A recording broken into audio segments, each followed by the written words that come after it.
Trinidad is in my experience so far, it's a very easy market if you are determined, driven, and focused, Definitely, it's open. right? Yeah. Very, right? There's a lot of noise going on. And with that noise, you're very easily able to penetrate and work your way through.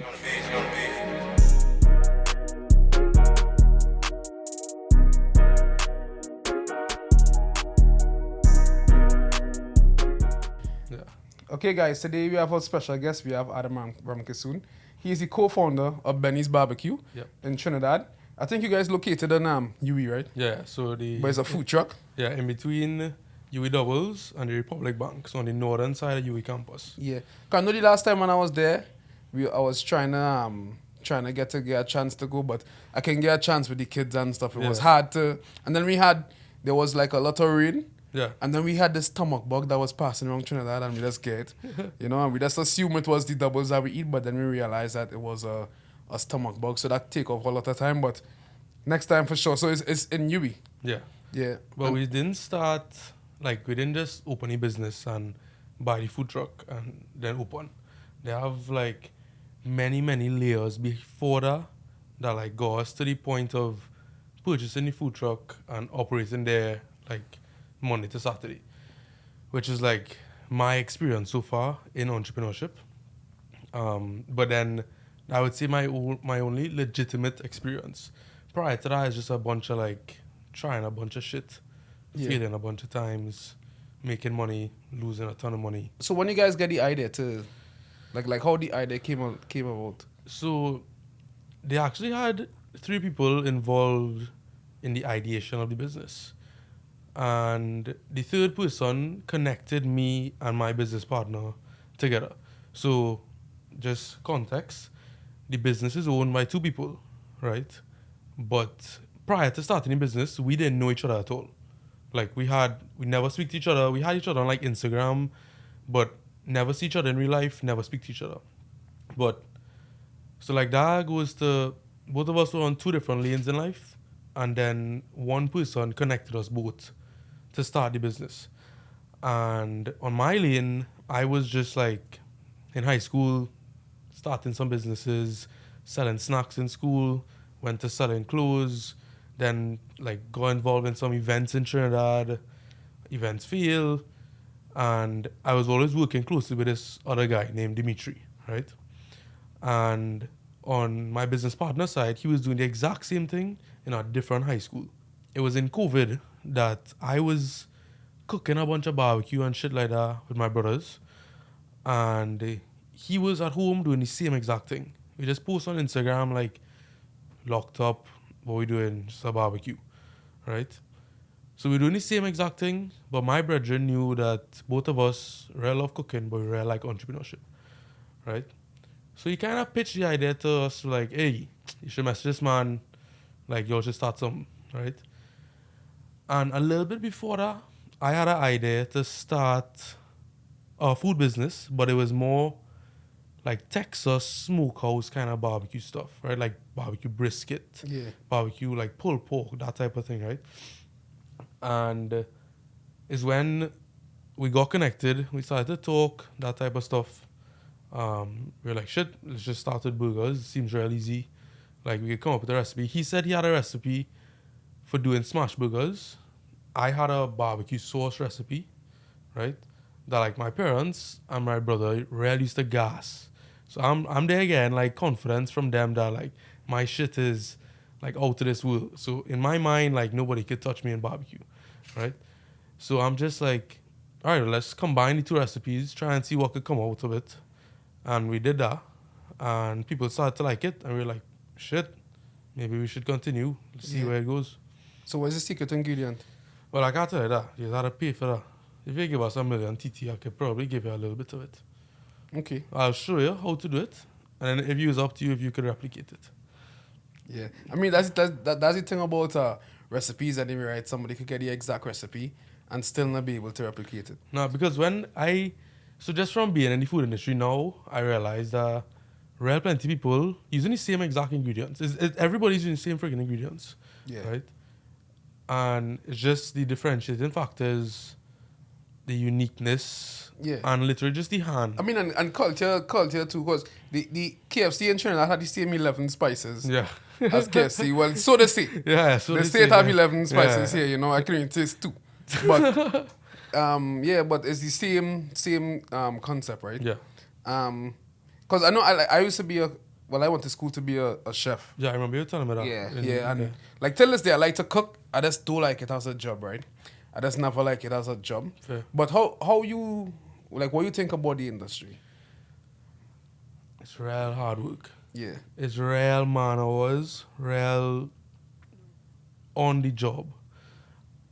And I didn't know that going into it, right? Because, so, we started as just ghost kitchen. So we'll take orders during the week. Saturday we'd have a service, and then we deliver to people. So, in that context, like I only really working Friday night and Saturday, right? And that in itself, then couldn't do anything on Saturdays, couldn't really do anything Friday night. But then as the business started to grow, and then we started to go into like pop-up events. So they have real plenty parties in Trinidad. That's kind of how we maneuver like risk in terms of the business, because we recognize that like they have this party committee doing real plenty work to get like 1,000 people at one venue, right? If we having a real good product could get to sell to these 1,000 people without having to bring them, right? That means that people tasting our product without us with us doing minimal work, right? On the marketing side of things. You asked about like what I think about the industry. It's very easy to feel. It had plenty times that like we hit real plenty like bumps in the road and thought we would fail. Not saying that like we're real succeeding now, but the persistence of like trying to figure out, okay, how the fuck do I mitigate losing my money? yeah, And that's why we chose in the beginning to just, they have a man having a party here, 1,000 people, let's set up outside, set up a tent, grill, thing, sell, and then whatever money we make from that, just rinse and repeat. yeah. You're right. So, talk about the process. The idea Yeah, coming to light, right. then the idea going on pen and Yeah. paper, and then the idea coming to life. Like everyone talks about businesses after Yeah, they get on the feet, you know. right. But there's a process before, Mm-hmm. you know, and It's like ideation. And exactly, like growth and- exactly. yeah. And then only that, like getting somebody who you trust, because as a partnership is a hard business, you know, because you have to really trust the person. Yeah. Yeah. So if you could walk us through that process. Yeah, for sure. So one of the things that started in the beginning, in terms of the ideation part, right? So we had plenty just like night side thinking of like, okay, how do I make sure we sell all these burgers, all these orders, like have to go out, efficiency, right? And the thing is, I didn't study business in school, like I never run an official business. So on the fly, I learning from people trying to give me feedback, right? Like one man wouldn't get his order for an hour and real complain to me, right? And I'm there like, fuck, like I really want to continue this business and I can't execute one order, right? And then that's where I go to like learning something about operations just on the fly. Like, okay, this is our process. We have buy the goods, right? Cook, delivery, customer gets the food, right? Where's our bottleneck in that?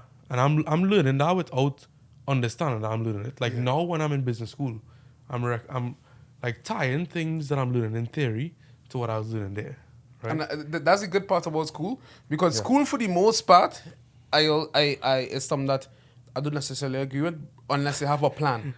Fair, You know, and this is even I went to school. I went back to school. right. But I had a plan. You know, like if your plan is to go to school to get a good job, and school gonna help you get a good job, then that's not a good plan. You know. But for you, you already had experience, so now school is just gonna sharpen up everything that you know. It depends basically. on what type of career you want to have. But even now, like I see, like a bunch of people that are studying like finance and that like industry, like the recruiting process for it is very different to what they actually teach you in like the classes. Like if they were to teach you a course on how to recruit, it's very different. So you kind of hit on something that like I can't specifically agree with, but I can't disagree with, because like now trying to get a job and trying to do school at the same time, real difficult, Yeah. because it's two different things you're trying to balance, right? Like school design to, I think, as the tool to sharpen. Yeah. You know, so like if you already have a passion in a certain field Yeah. and you go to school for that, it kind of sharpen, but you still have to do a lot of learning on your own. And with all that learning, it make it hard for you to become useful. Yeah. You know, especially in this market where everything moving so quick. You know, like back in the day, our parents and they had it where they could be working at a job that it would be like the same thing for a long time. But now like AI coming along, everything moving so quick, bro. Like you do something now, by tomorrow you know if it's gonna be a success or not. Yeah. If you do it on a proper scale, you know. 100%. I was talking to one of my friends, and like we're just talking about like degrees, right? Like a university degree. Like what value is me having a university degree in 10 years or like even 2 years gonna actually add? And I was telling them that, like, personally, I think it's the value of the piece of paper might be diminishing, but from the employer side of things, it's the fact that like they know you committed to a program, that you were independent on, you were able to show up, and you were able to perform well enough to complete the program, right? Now that could be any program, because now, especially with like technology and AI, you could literally learn anything, anywhere, anytime, Yeah. right? So that means that I could do a econ degree and go into marketing. So how you and Jason decide To start the business. to leave Trinidad Yeah. and then start the business? Bro, that business come along like bro, me leaving Trinidad was okay. So like when I was in Trinidad, I wanted to be a chef and stuff, and then I broke my leg. I was gonna go. I was you know the I was about to go and try out for this. I think it was Joe Public or one of them. Yeah. You know, and then I broke my leg, and then my mom was like, "Go on, let's look up schools," you know, and then I look up fan show. Then I came to fan show, so I was cooking, and then like I was always business minded, bro. I come from a place where I like to slaughter shit, bro. You know, I have a passion for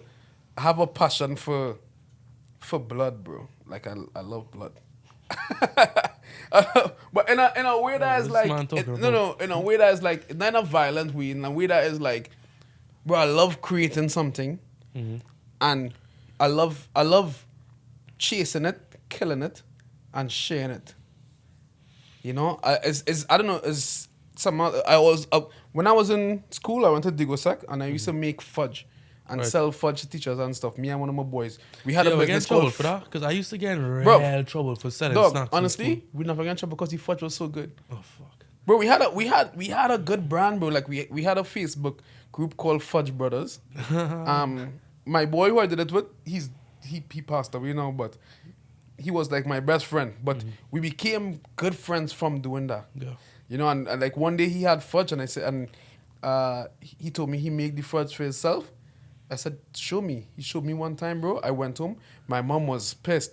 I had like all these pots and pans that's like burnt with fudge, you know. But my mom was always the type to encourage.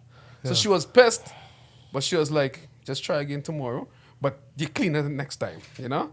So then I cleaned, and then we started selling. Bro, I was selling vanilla fudge, coconut fudge, mango fudge, fudge, chocolate fudge. Bro, we'd go to a big box and teachers buying all fudge. By lunchtime, fudge is done. You know? And we wasn't making much money back then. We was making like 100 TT, but that's big money when you... That's plenty. You know, I used to go to school when I was selling snacks in school. I used to go to school with like $20. Yeah, same. In singles, right? $20 in singles, about like $200 worth of infantry in my bag, right?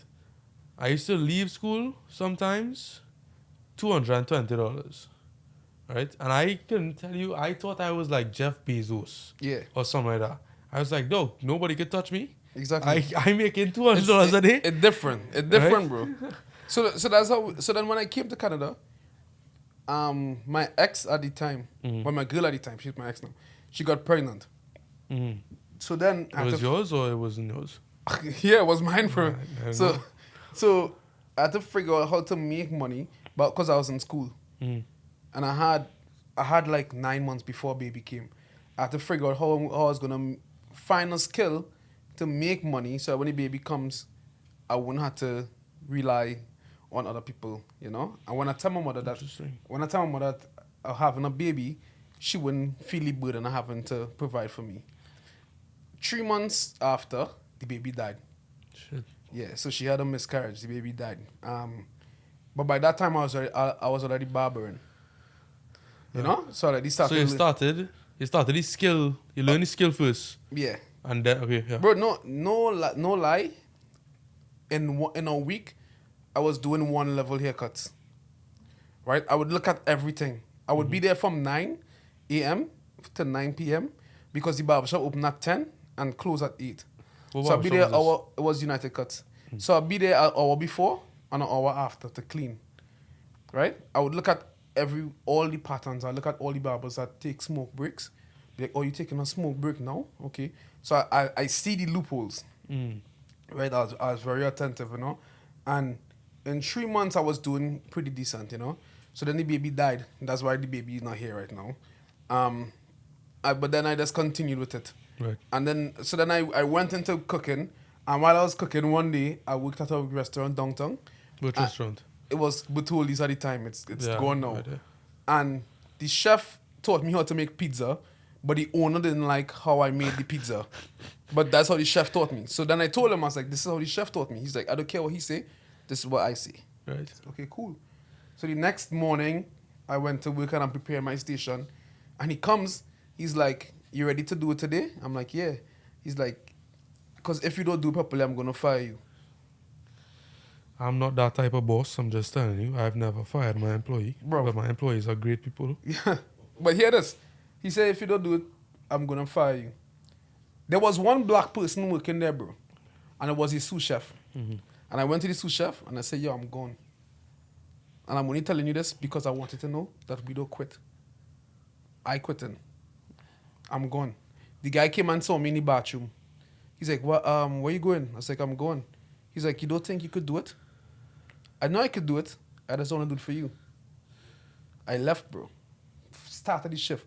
I told myself, I didn't leave Trinidad to come here for you to talk to me like that. You had to be crazy, dog. I ain't come from this, you know? And from then is when I went full-time into barbering. Nice. And then eventually we, Jason and I, we was investing in the shop. But it was a whole situation with that. But we ended up having a barber shop in Woodstock.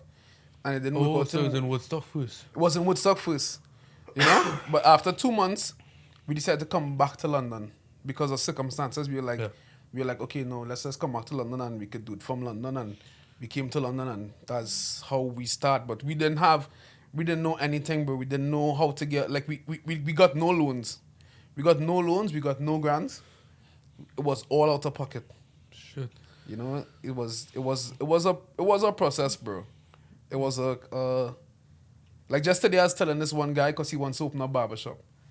And he doesn't cut here.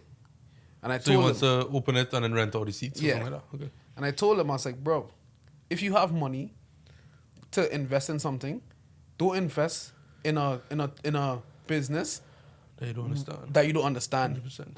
Because if from the time they see you can't do it, they're gonna do themselves, bro. You don't do that unless you have a lot of disposable income and you have somebody inside the business who could do it. Then you could pay money there. But you don't just try to open up a barber shop because you think it's good money. You wanna rent to each other. That's not how it does work, bro. You know. So it was a long process, and we still learning every day, bro. We're still learning about But different dog, things. when I go in the barbershop, I just never see you there. Just Yeah. never see you there. So how you... I mean, because you just come on Monday and Tuesdays, maybe. I'm there from Wednesday till Saturday, and so the thing is that I have my week planned out in a type of way, but Sunday is family. Right. You know, I'm with my kids, I'm with my wife, we do different things, you know. Monday and Tuesday, I try to focus more on the production side of business, you know. And then Wednesday to Friday to Saturday, I work at the barbershop. But all the time in between there, we still have to find time to work on the barbershop. So it's a lot of different things that go into it, bro. That Right. it's hard, you know. And sometimes I wish that, you know what? I didn't mean to sound like a braggart. that's the word, right? I don't even know what you're trying to say. That a braggart, that's a word. You guys in university, that's a word. Braggart. That's a word. You guys, I'm gonna prove to you guys that this is a word. I'll put it in ChatGPT, right? Braggart, right? Braggart or braggart. That's a word for sure.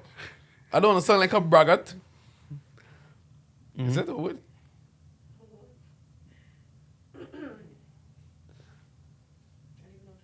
Yeah, dog, that's not a word. Someone who is loud and arrogant. Oh, shit. Okay. I should be a teacher in school, but yeah. So I don't want to sound like one of those. It sounds But- like a maggot. I Yeah, thought it was no, like, braggart. But like sometimes I just wish that I had one talent and one skill. Because if I had one talent and one skill, it'd be easier to focus on one thing. So that's something that I didn't realize before.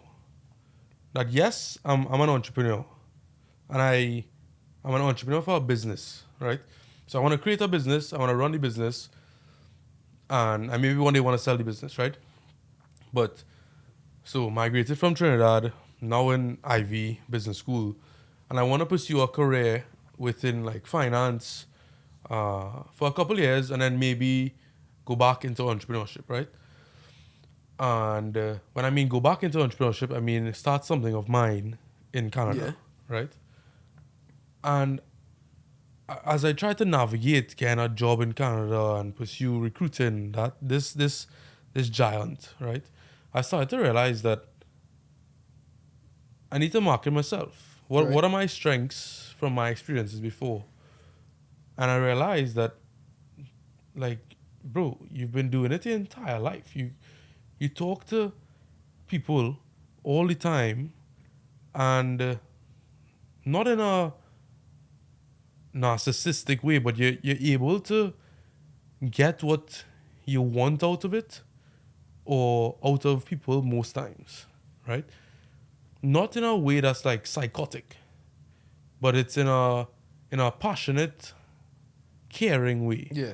If I enter You're genuine. yeah, You're being genuine. like- So if you've been once you're being genuine, Yeah. people could tell when you're being genuine. 100%.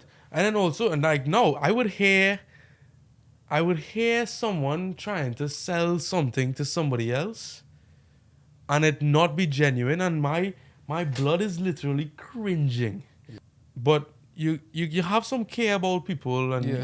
you look at everybody as equal, and you understand that they have a story as well, and hear them out, and then you never know, they might want to hear you out as well. And that's the basis of like, Yeah. in my mind, what I've started to develop, and like start to write down of like, okay, I've had all these experiences, and what are the learning outcomes from them, right? Do you cry a lot? See that? What? Do you cry a lot? Why you ask that? Eh? Why you ask that? Cause I know. I just asking. Do you cry? Yeah, you do.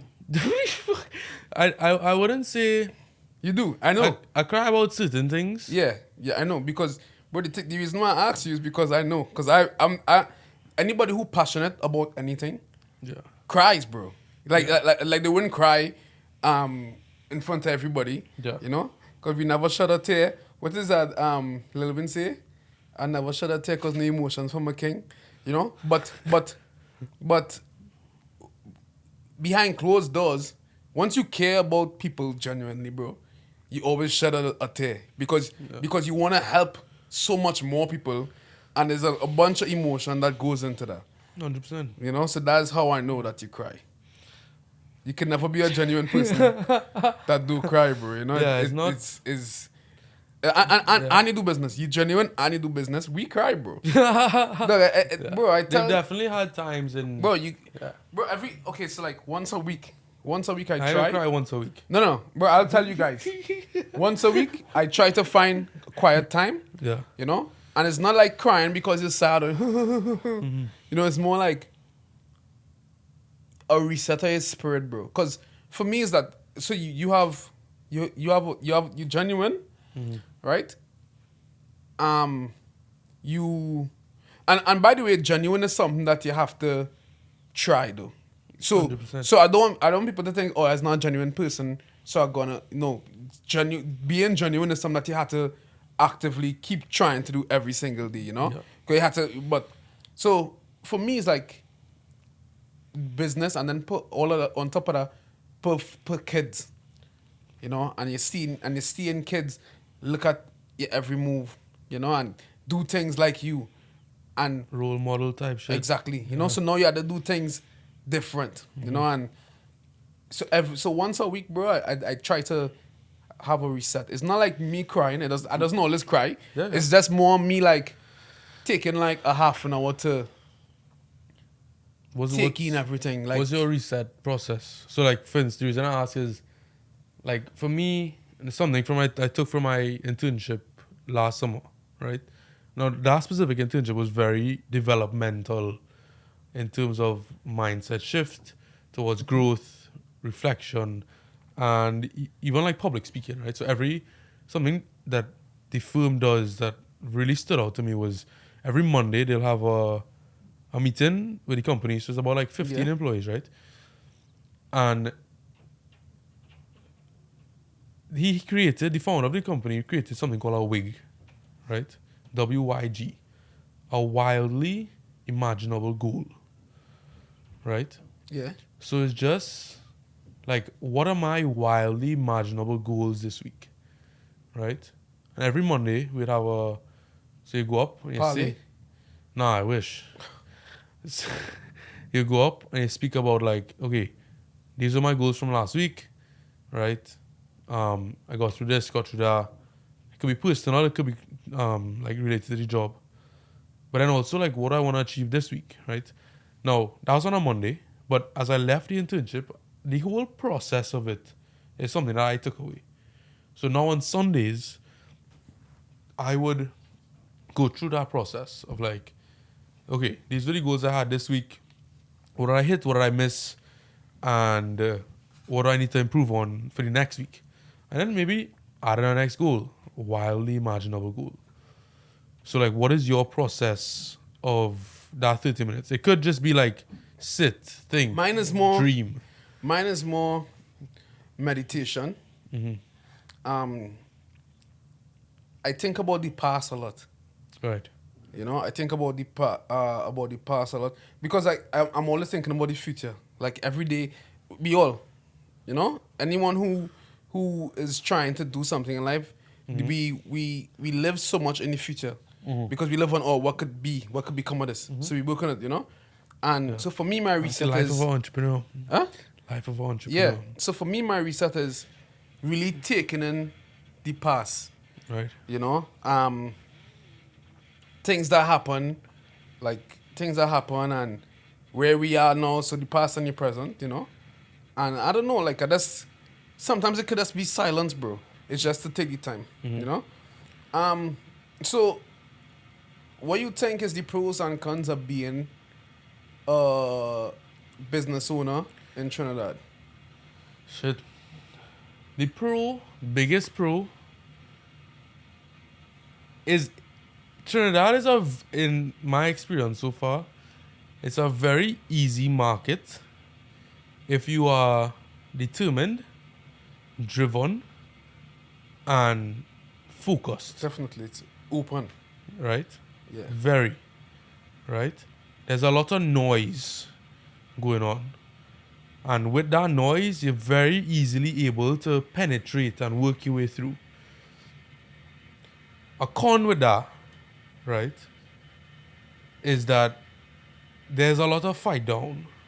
There's a lot of nepotism in the sense of like now we are favored for a lot of events because we build up that rapport, right? And they have certain committees that we work with that like every single event they have, we will be there, which means that another upcoming food vendor has it much more difficult to get in, right? Let's say their product is better than ours, it is more difficult based on that network. Now that goes across everything. Now that's even in world business, right? But in Trinidad, because it's so much more close knit, smaller population size, but the economy is pretty big, it's a little more fight down, right?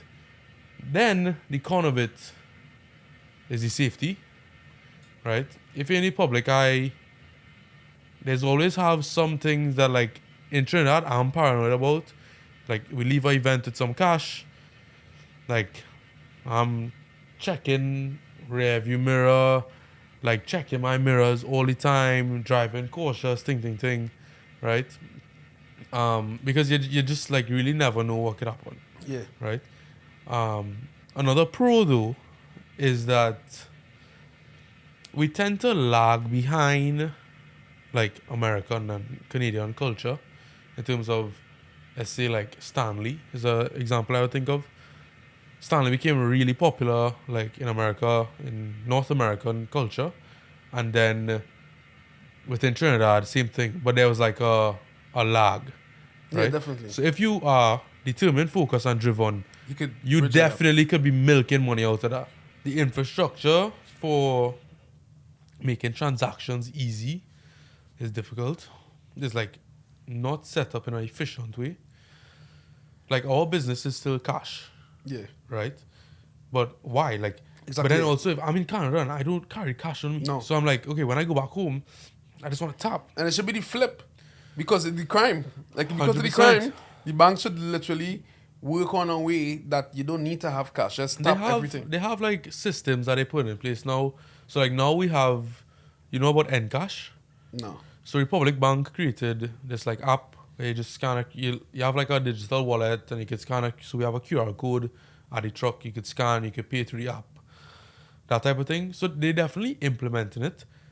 But then this goes to a con because you have so much crime, and because so much crime is led through cash.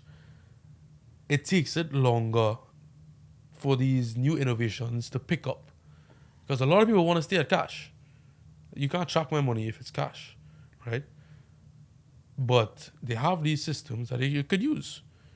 But just like, I could be a societal thing. Like they don't want to change. Culture You thing, don't yeah. want to embrace new innovation. Most times it's culture things, bro. But I still love, like,